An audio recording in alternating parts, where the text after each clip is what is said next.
আসসালামু আলাইকুম। বাংলাদেশ বেতার রংপুর স্থানীয় খবরে আমন্ত্রণ জানাচ্ছি আমি পারভিন সুলতানা। আজ ঈদ উল ফিতরের তৃতীয় দিন, সরকারি ছুটি। আজও পরিবার পরিজন নিয়ে অনেকে বের হয়েছেন ঘুরতে। কেউ যাচ্ছেন আত্মীয় স্বজন বন্ধু বান্ধবদের বাড়ি, কেউ বা যাচ্ছেন বিভিন্ন বিনোদন কেন্দ্রে। ঈদ উল ফিতরের দ্বিতীয় দিনে গতকাল রংপুর সহ এ অঞ্চলের বিভিন্ন বিনোদন কেন্দ্র সহ গুরুত্বপূর্ণ স্থানগুলোতে মানুষের উপচে পড়া ভিড় লক্ষ্য করা গেছে।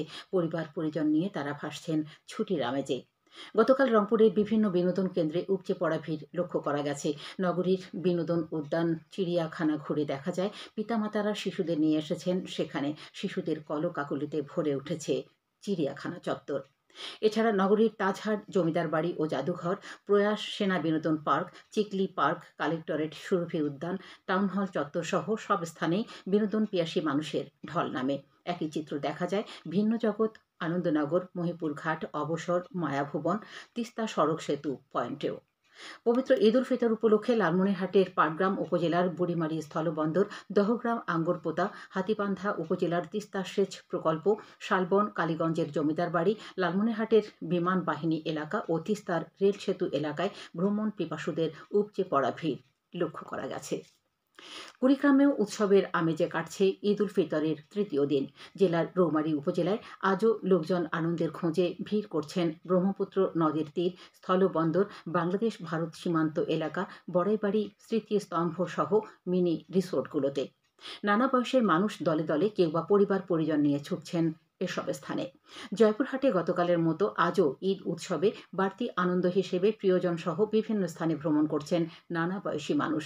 সকাল থেকে জেলার বিনোদন কেন্দ্র ও দর্শনীয় স্থানগুলোতে ভ্রমণ পিপাসু ও দর্শনার্থীদের উপচে পড়া ভিড় লক্ষ্য করা গেছে। বৈষম্য বিরোধী ছাত্র আন্দোলনে নিহত লাবলু মিয়ার পরিবারের সাথে ঈদ শুভেচ্ছা বিনিময় করে তাদের খোঁজ খবর নিয়েছেন জাতীয় নাগরিক পার্টি এনসিপির সদস্য সচিব আক্তার হোসেন। গতকাল রংপুরের কাউনিয়ার হারাগাছ পৌরসভাধীন মায়াবাজার এলাকায় শহীদ লাবলু মিয়ার পরিবারের সাথে ঈদ শুভেচ্ছা বিনিময় করতে যান তিনি। এ সময় লাবলু মিয়ার স্ত্রী নূর নাহার, মা লাইলি বেগম, মেয়ে লাইজু খাতুন, লিজা খাতুন ও ছেলে নূর হাবিব উপস্থিত ছিলেন।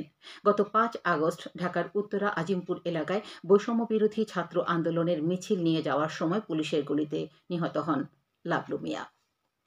রংপুর সিটি কর্পোরেশনের ২২ নম্বর ওয়ার্ডের সাবেক কাউন্সিলর ও শ্রমিক লীগ নেতা মিজানুর রহমান মিজুকে গ্রেপ্তার করেছে পুলিশ। তার বিরুদ্ধে বৈষম্য বিরোধী ছাত্র আন্দোলনে হামলা ও অটোচালক মানিক মিয়া হত্যা মামলার অভিযোগ রয়েছে। গতকাল দিবাগত রাতে রংপুর নগরীর বাবুখাঁ এলাকা থেকে তাকে গ্রেপ্তার করা হয় বলে জানিয়েছে মেট্রোপলিটন কোতোয়ালি থানা পুলিশের অফিসার ইনচার্জ আতাউর রহমান। কুড়িগ্রামের রাজারহাটে নাজিম খান স্কুল অ্যান্ড কলেজের শিক্ষার্থী কল্যাণ ট্রাস্টের উদ্যোগে মেধাবী শিক্ষার্থীদের মাঝে বৃত্তি প্রদান করা হয়েছে। গতকাল ট্রাস্টের সভাপতি ও বাংলাদেশ সড়ক ও জনপথ বিভাগের অতিরিক্ত সচিব মোহাম্মদ এরশাদুল হকের সভাপতিত্বে অনুষ্ঠানে উপস্থিত ছিলেন বিদ্যালয়ের ম্যানেজিং কমিটির সভাপতি শফিকুল ইসলাম বেবু ও জাহাঙ্গীরনগর বিশ্ববিদ্যালয়ের প্রত্নতত্ত্ব বিভাগের অধ্যাপক সুফি মোস্তাফিজুর রহমান। অনুষ্ঠানে মাধ্যমিক ও উচ্চ মাধ্যমিক শ্রেণী পড়ুয়া ১৭ জন শিক্ষার্থী সহ বিভিন্ন পাবলিক বিশ্ববিদ্যালয়ে অধ্যয়নরত আরও ১০ জন শিক্ষার্থীকে বৃত্তি প্রদান করা হয়। এছাড়াও ভর্তিচ্ছুক একজন শিক্ষার্থীকে নগদ অর্থ সহায়তা দেওয়া হয়। ২০২৫ সালের মাধ্যমিক স্কুল সার্টিফিকেট, এসএসসি ও সমমানের পরীক্ষা আগামী ১০ এপ্রিল থেকে শুরু হবে। এবার মাধ্যমিক ও উচ্চ মাধ্যমিক শিক্ষা বোর্ড দিনাজপুরের অধীনে রংপুর জেলার ৫১টি কেন্দ্রে ৩২,৯৭৫ জন, এসএসসি মাদ্রাসা শিক্ষা বোর্ডের অধীনে ১৪টি কেন্দ্রে ৫,৬৪৭ জন দাখিল এবং কারিগরি শিক্ষা বোর্ডের অধীনে ১৫টি কেন্দ্রে ৩,৩৬৯ জন ভোকেশনাল পরীক্ষার্থী অংশ নেবে। পরীক্ষা সুষ্ঠু পরিবেশে সম্পন্নের লক্ষ্যে প্রয়োজনীয় ব্যবস্থা গ্রহণ করা হয়েছে। এ পরীক্ষায় প্রশ্ন ফাঁস ও গুজব রোধে আগামী ১০ এপ্রিল থেকে ১৩ মে পর্যন্ত সব ধরনের কোচিং সেন্টার বন্ধ রাখা সহ একগুচ্ছ নির্দেশনা দিয়েছে শিক্ষা মন্ত্রণালয়। রংপুরে কোচিং সেন্টার বন্ধ রাখতে প্রয়োজনীয় ব্যবস্থা গ্রহণের জন্য মেট্রোপলিটন পুলিশ কমিশনার ও জেলা পুলিশ সুপার সহ জেলার সকল উপজেলা নির্বাহী অফিসারগণকে অনুরোধ জানানো হয়েছে।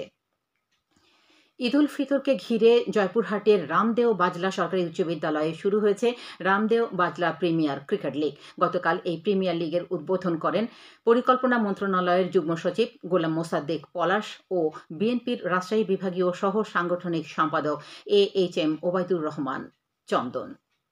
সবশেষে আবহাওয়া।